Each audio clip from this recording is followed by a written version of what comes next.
This is part 4 of a 5-part series. You're going to see huge change in his posture, his eyesight, his head pressure, and you're also going to see a huge upper neck adjustment. Check it out. Hi, this is Dr. Ace there, your YouTube chiropractor, presenting the best results on YouTube. We have special bonus material today. We're going to talk about how glasses and lenses and optics change the way your neck feels. Question of the day, have you ever put on new glasses or changed your lenses and it's given you a headache or some head pressure? Please share those comments and ideas in the comment section below. Love you guys. Okay, Rick, Tuesday, first adjustment. This is the second week, so it's coming quick, isn't it? Yeah. And so yesterday was his first Atlas adjustment. We did it twice. I wanted to know how he did, so we went over particulars of his notes, and didn't sleep better like I thought he was going to sleep. I mean, that is crazy to me. Also had a little bit of a headache, which is normal. We also taught him new, more aggressive posture, which can contribute to that. We're going to adjust his Atlas again today. But Rick, tell us about how the last 12 hours have been. Actually been pretty good.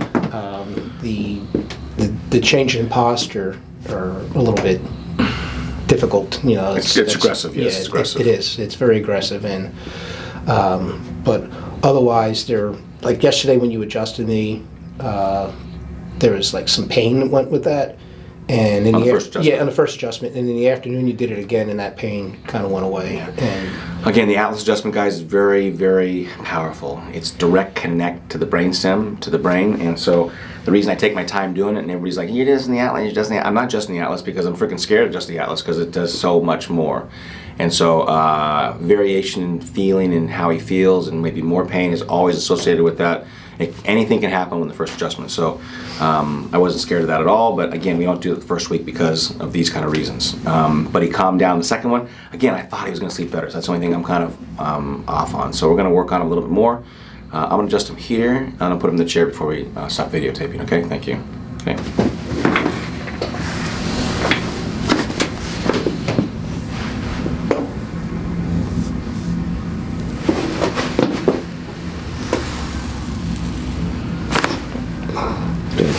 A little tight, a little tight.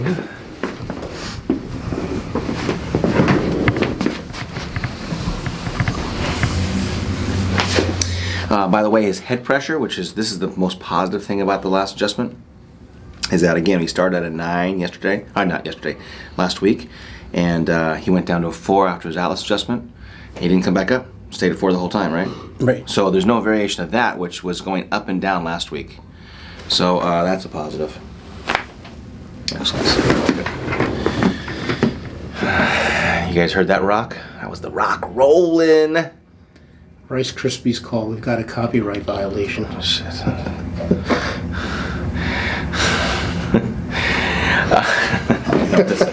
Okay. We're going to videotape it first. Okay, just sit right here, please. No, not yet. Not yet. Very good. Okay, so we're going to work on his neck up here. So I want to get this to calm down.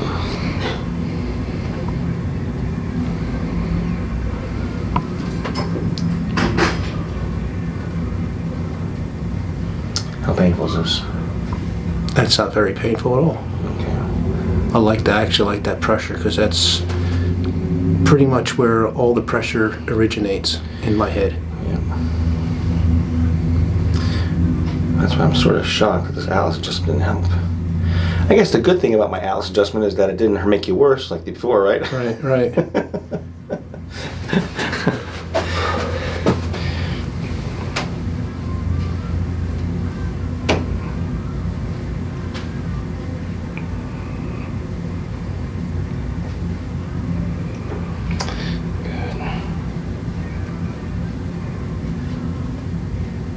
Good. Okay.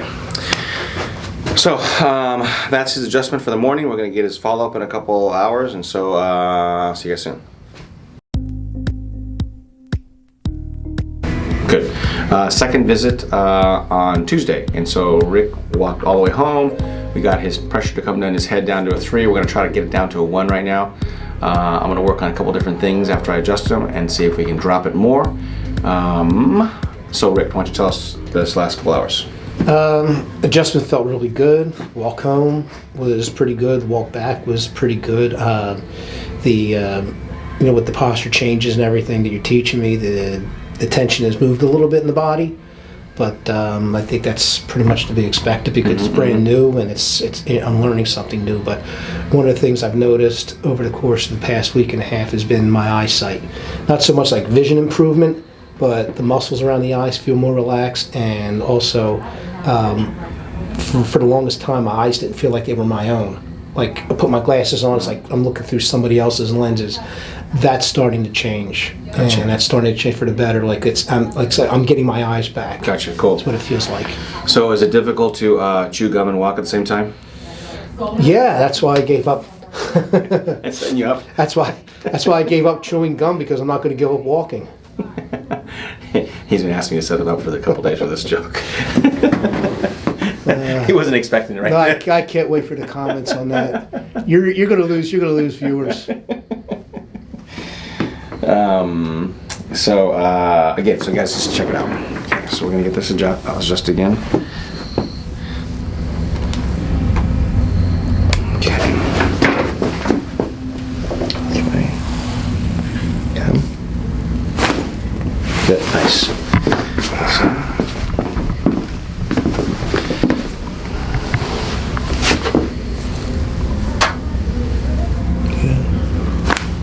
Good. Stay right there. Okay. Put your arm on the ground here. So we're going to work on his chest here. It's pec major or pec minor, and so we're going to work on both sides here. I'm trying to release some of the tension in his neck, and I find that sometimes this lets things go too. I can do some more trigger point work on his neck, but the clavicle is where all the insertions for all the neck muscles are. So sometimes releasing this will help relax that. Any numbness down your arm at all? No. Okay, that's the other side. Okay. This one probably hurt a little more.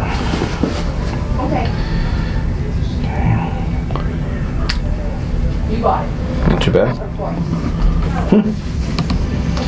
I thought for sure there's going to be harder on him.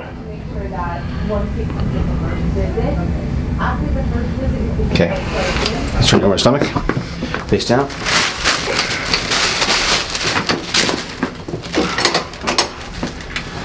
Okay, stay right there. So we're gonna, since his pressure is so great up here, I'm gonna chin up like this, like that. Good. We're gonna work right up here, and I was doing it in the chair earlier. But this is just a different little angle on it, and you can feel that I can get in there pretty good now. And so we're working the suboccipital muscles, guys. This is where the skull and the spine come together. So this is a high tension area, and this is what he feels all the time. I'm gonna go right in here. These are getting more painful right here. And we're trying to push on where the paraspinals meet the skull. And you can feel that I'm right on that right there. How painful is this? 3. I'm sorry, not? Pretty painful. How painful? On a scale of 1 to 10, how bad is it? 11. 11? Okay, good. Usually they're crying by now, so.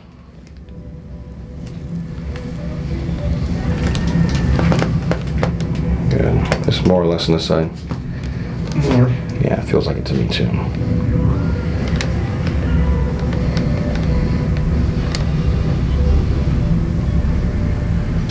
Good. Okay. Go and get up.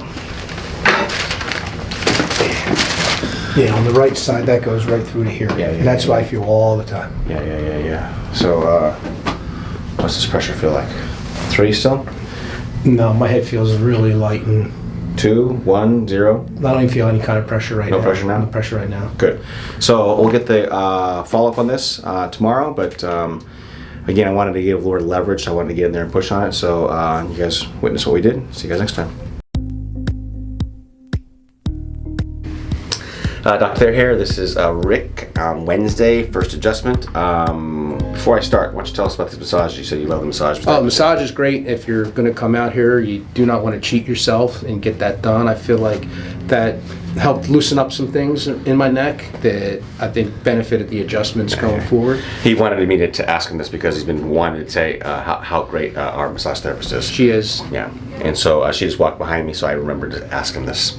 So, anyways, yesterday we took him from his 9 to a 0 for the first time, and this is the first time he's been down to a 0 head pressure for however long he can remember.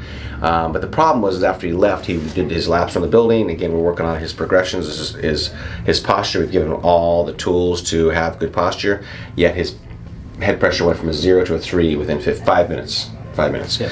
And so today we're going to have him become self-aware and try to take control of that and work on his posture. So that's going to be something that we really focus on today, is about becoming a vessel to try to take care of himself and not just have me rely on me. So we're going to do a little bit different adjustment too, because yesterday's trigger point work I did revealed that there's a lot of really high upper cervical stuff. And so we're going to work on the Occiput. You get to see that adjustment, which I don't usually do in my 2-week plan. But I'm going to do it because I like this guy, sort of, and I want to fuck him up a little bit.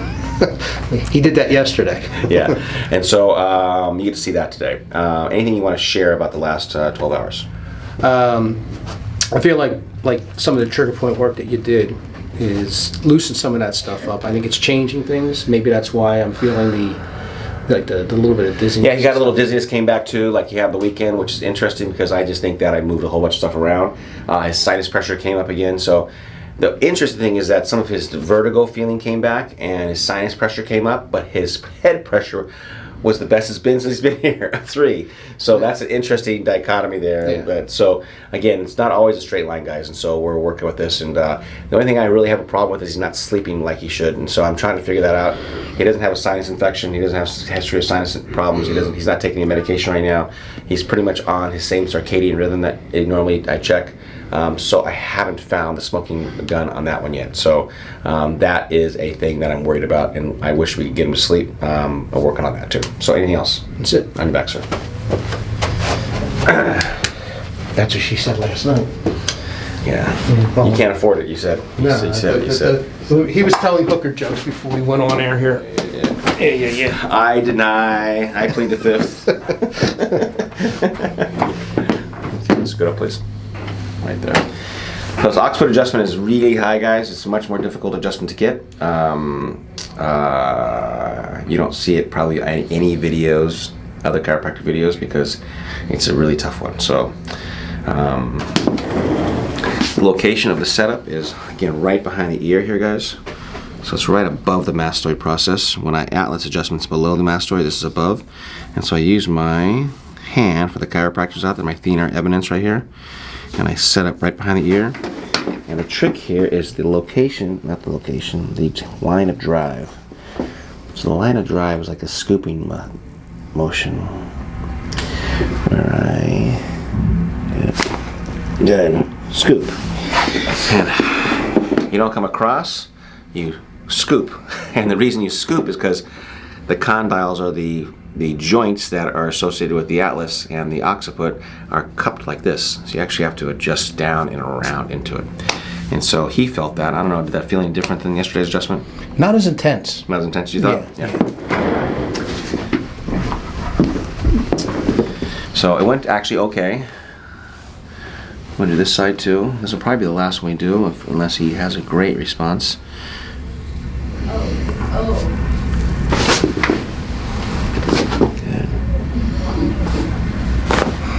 Good.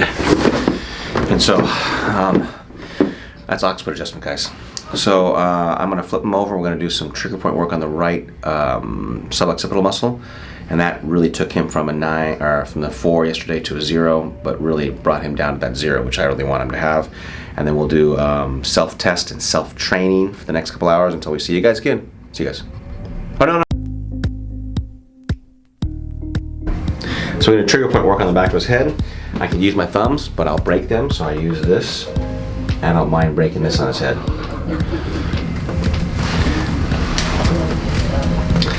This is like the old wrestler move, you know, when you can hit somebody with your hand, or you can take a 2x4 and knock them over the head. Which one's easier?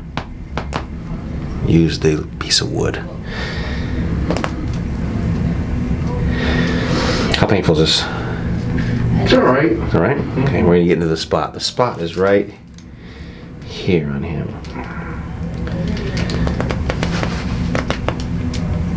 How's this one now? Mm-hmm. That's the spot, right? Mm-hmm. Yeah. And this is right superior paraspinal, right at the suboccipital area. This feels better than yesterday, by the way. Yeah, it's not nearly as spasm as it was. Good. This side's not quite as bad? Or is it equal? It's not as bad. Yeah. Okay. Okay. Go ahead and sit up. That actually felt a little nauseous when you were. Yeah. So that's the spot. I mean, it is the spot. Yeah. And we were talking before, a little bit of nausea before we went on camera. Yeah. Okay. So we'll get his response in a couple hours. Thanks, guys.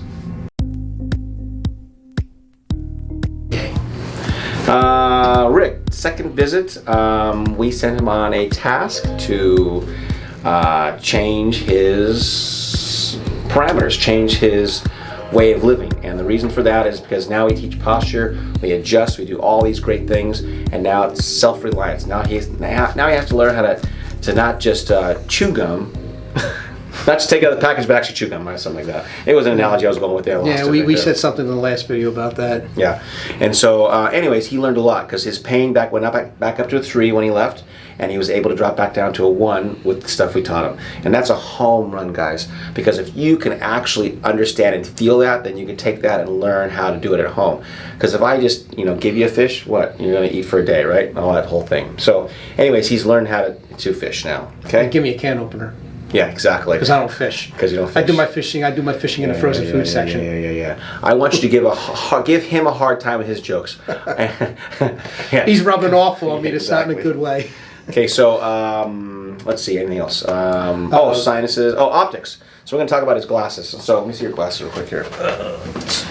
So a lot of you guys out there, as you get older, you get conned into getting bifocals. And again, I'm not trying to say that you can't get bifocals if you want to try them, but these bifocals, there's a line in the middle of them, and you guys at certain ages have to get these, right? Well, the problem with that is that bifocal actually gets in the way of vision.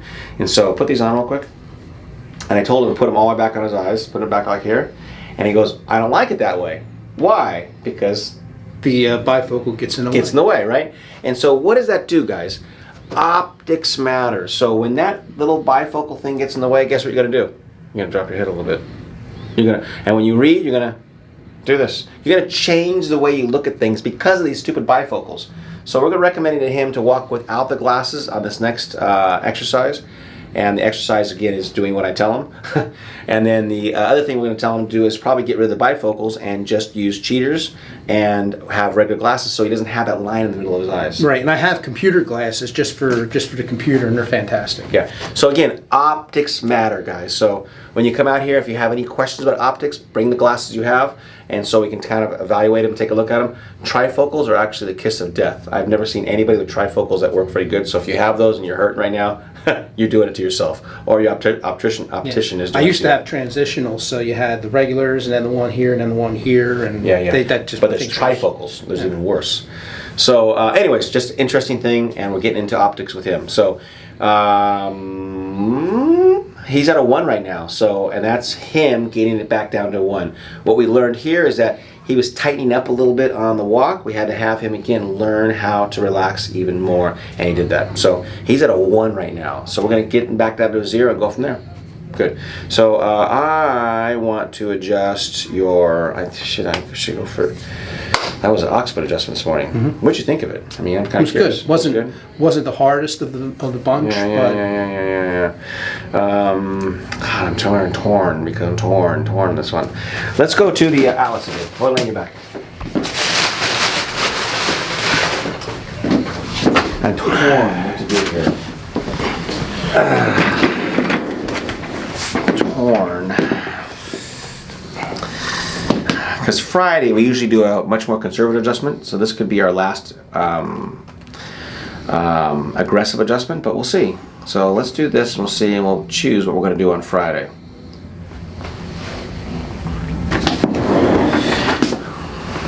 And the reason I go more conservative on Friday because let's go here.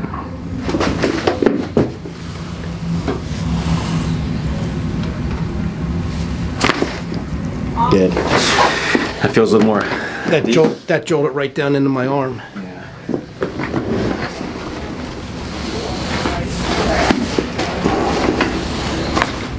Good. So, go ahead and flip over this. So you can breathe. Yeah. That's right, that's right.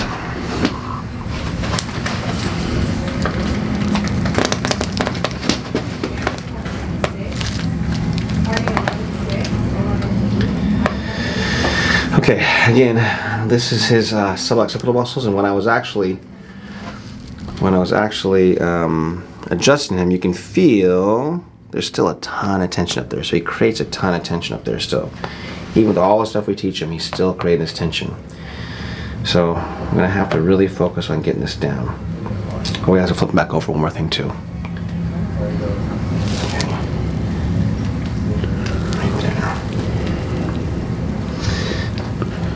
Yeah, because he has a little bit of a cold he's starting too. So I'm going to work on his sinuses a little bit, and you guys will be able to witness what I do there. Good. Flip back over again, like back. How's that pain with that? He's getting a little less or staying? A little bit less. Yeah, I think it's a little bit less too. The knot in his neck is way less than it was yesterday. It slipped down from my brain. Yeah. You leave comments about his jokes, not mine. Remember, his name's Rick. Okay, so I'm going to work on his sinus here, guys. And so I'm going to push on his sinuses, frontal sinuses right here. He said he's getting a little bit of a cold, so I want to try to mitigate that. And so work on his frontal sinuses right here. And so we're going to try to compress this to give the opportunity for air to get up into his sinus cavity. Good. The more congested his sinuses are, the more he has to change the way he lays and sits and moves, because breathing becomes primary. And so if he changes and alters his intake of air, that'll change his neck position. So I want to make sure we get this to open up. Good. Okay, so I'm going to teach him how to ice in a second, his sinuses, and we'll see how he's doing. This is, again, Wednesday. He has a day off, and then we'll see him on Friday, and you guys will see that video. But anything else you want to say? That's it. Okay, see you soon.